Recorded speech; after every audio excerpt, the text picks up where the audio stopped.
இப்போ உங்களுக்கு வந்து ஒரு இபி கனெக்ஷன் நீங்கள் வாங்க போறீங்க அப்படின்னா அந்த இபி கனெக்ஷன் வாங்குறதுக்கு நீங்கள் ஒரு தொகை கொடுக்க வேண்டும். ஒரு லேண்டை ரெஜிஸ்டர் பண்ணுறீங்க அப்படின்னா அதற்கு ஒரு தொகை அப்படின்றது நிர்ணயிக்கப்பட்டிருக்கு. எல்லாத்துக்கும் ஒரு டாரிஃப் இருக்குது. பெரிய பெரிய நிறுவனங்கள் வந்து கோடிக்கணக்கில் கொடுக்குறாங்கன்னா சின்ன சின்ன ஆட்கள்கிட்ட 50 லட்ச ரூபா 25 லட்ச ரூபான்னு பிடுங்குறாங்க. இதெல்லாமே வந்து ஒரு செட்டப் என்னன்னா மேலேருந்து கேட்குறாங்க சார், அதனால நாங்கள் வாங்குறோம் சார்ன்றாங்க. இப்போ மேலேருந்து வாங்க வேணான்னு சொல்கிறாங்க சார், அதனால நாங்கள் கலெக்ட் பண்ணுறதில்லன்னு சில இடங்களில் சொல்கிறாங்க. சில இடங்களில் இன்னும் அதிகாரிகள் வாங்கி கொண்டு தான் இருக்கிறார்கள்.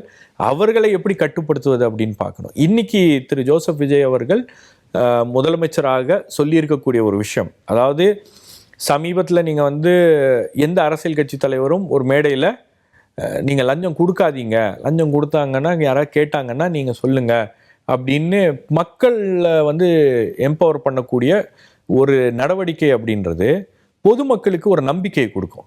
நாளைய தினம் உங்ககிட்ட யாராச்சும் பணம் கேட்டாங்கன்னா முதலமைச்சர் இப்படி சொல்லியிருக்காரு அப்படின்னு திருப்பி நீங்கள் ஒரு கேள்வியை கேட்டீங்கன்னா ஒரு நெருக்கடி வந்து அந்த அதிகாரிகளுக்கு உருவாகும்.